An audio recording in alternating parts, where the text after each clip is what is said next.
Meine Idee, David an meinem Hobby teilhaben zu lassen, fiel auf fruchtbaren Boden, denn wir saßen von nun an oft zusammen und malten.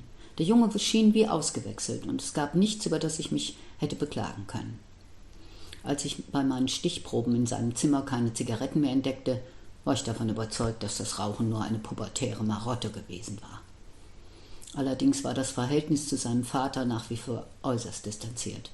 Während Konstantin sich genau wie ich im Laufe der Zeit mit unserer Trennung arrangiert hatte, reagierte David anders.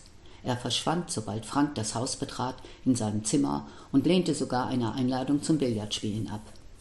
Obwohl Frank sich alle Mühe gab, den Jungen zu versöhnen, stieß er auf entschiedene Ablehnung. »Das verzeiht er mir wohl nie«, sagte er betrübt, als er wieder einmal zu Besuch war und David sofort das Haus verließ. Die konsequente Zurückweisung hielt an. Doch gerade als ich die Hoffnung schon aufgegeben hatte, geschah ein kleines Wunder.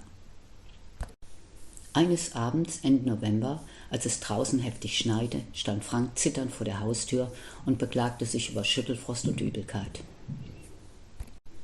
Während ich noch überlegte, wie ich ihm am besten helfen könnte, ließ David zu meiner großen Überraschung heißes Wasser in die Badewanne laufen. Und als Frank in der Wanne saß, holte er sein Bettzeug und legte es auf das Sofa im Fernsehzimmer.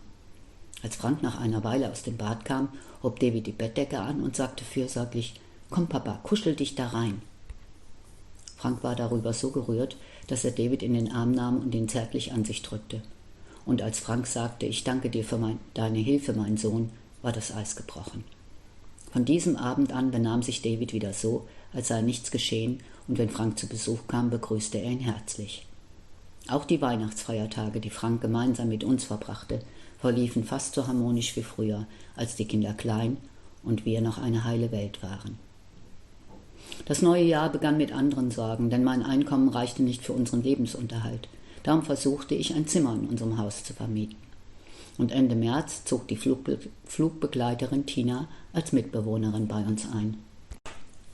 Meine Söhne waren von der hübschen Blondine mit den langen Haaren sehr angetan, und Dave trug ihr am Tag ihrer Ankunft äußerst zuvorkommend die Koffer und unzählige Plastiktüten ins Haus.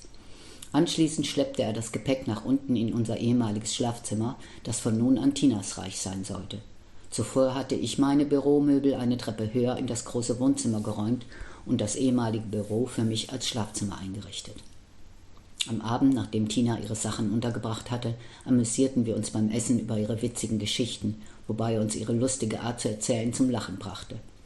Mit Tinas Einzug veränderte sich die Stimmung in unserem Haus schlagartig.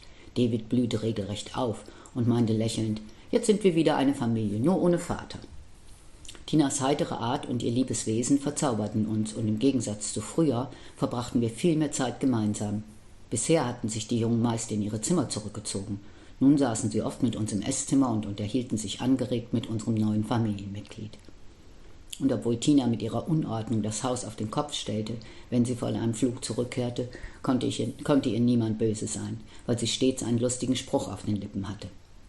Als sie eines Tages ihre gesamte weiße Wäsche versehentlich grün gefärbt hatte, erklärte sie lachend: »Ich liebe diese Farbe, sie hat so etwas Natürliches.« Für David war das eine Lebenseinstellung, die er bisher noch nicht kennengelernt hatte. Und wenn ich mich über ihr heilloses Durcheinander aufregte, war er der Erste, der sie in Schutz nahm und bat: »Ach Mama, lass sie doch, sie kann das nicht besser.« Schon bald war es April und David lud zu seinem 14. Geburtstag Freunde und Klassenkameraden ins Kino ein.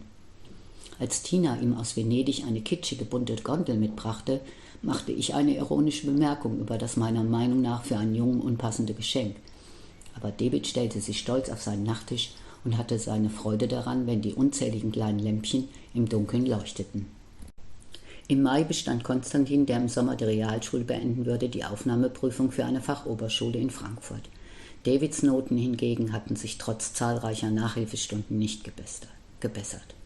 Immer öfter klagte er über Übelkeit und Bauchschmerzen. Der enorme Appetit, den er früher hatte, war verschwunden.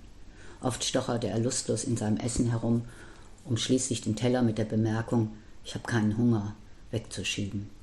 Doch als ich ihn von unseren Hausärzten gründlich untersuchen ließ, konnte ich nichts Auffallendes feststellen.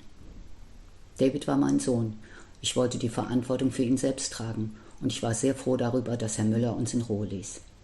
Wir hatten in all den Jahren keine allzu große Unterstützung vom Amt erhalten, und so meinte ich auch jetzt keine Hilfe zu brauchen. Auch als David wieder zu alten Verhaltensweisen zurückkehrte, verschlossen war und Tina plötzlich Geld fehlte, versuchte ich mit Gelassenheit, die Dinge selbst zu regeln. Auf meine Frage, ob er etwas über den Verbleib des Geldes wisse, antwortete er nur lapidar: Weiß ich doch nicht. Wenn du Tina bestiehlst, wird sie ausziehen, erklärte ich ihm streng und sagte: Ich brauche doch die Miete, die sie bezahlt. Doch David beteuerte, dass er ihr nichts weggenommen habe. Als wir am Nachmittag zusammen im Esszimmer saßen, zeigte er auf einen unter dem Tisch liegenden Geldschein und fragte: Wem gehört der? Und sagte vorwurfsvoll zu Tina: Du bist unordentlich, du musst in Zukunft besser auf deine Sachen aufpassen. Aber uns allen war klar, dass David das Geld unter den Tisch gelegt hatte. In den nächsten Wochen beobachtete ich ihn misstrauisch, doch der Diebstahl schien nur ein Ausrutscher gewesen zu sein, denn von nun an fehlte kein Geld mehr. David war so hilfsbereit und lieb wie lange nicht mehr, und ich war glücklich darüber, dass ich mit dieser heiklen Situation so gut fertig geworden war. Es geht auch ohne einen Betreuer vom Jugendamt, tröstete ich mich. Man muss nur lange genug durchhalten, dann erntet man auch Früchte. Im Augenblick waren Davids übertriebene Wünsche das Einzige, was mir auf die Nerven ging. Egal, ob es Kleidung, CDs oder Kinobesuche waren, ihm fiel immer etwas ein, was er dringend haben musste. Darum schlug ich ihm vor, nachdem er mich mehrere Tage wegen teurer Markenjeans angebettelt hatte, Zeitungen auszutragen. Damit kannst du dein Taschengeld aufbessern und dir Sonderwünsche selbst erfüllen. Zu meiner Überraschung häuften sich bald darauf in der Garage Werbeprospekte, die David in den folgenden Tagen regelmäßig in die Briefkästen der Umgebung verteilte. Als er mir nach einer Weile stolz sein erstes selbstverdientes Geld zeigte, klopfte ich ihm auf die Schulter und lobte: Ich bin stolz auf dich. Und ich nahm zufrieden zur Kenntnis, dass er auch in den nächsten Wochen seinen Nebenjob gewissenhaft ausübte. Gleich nachdem Konstantin seinen Abschluss in der Schule erreicht hatte und die Sommerferien begannen, fuhr Frank mit den beiden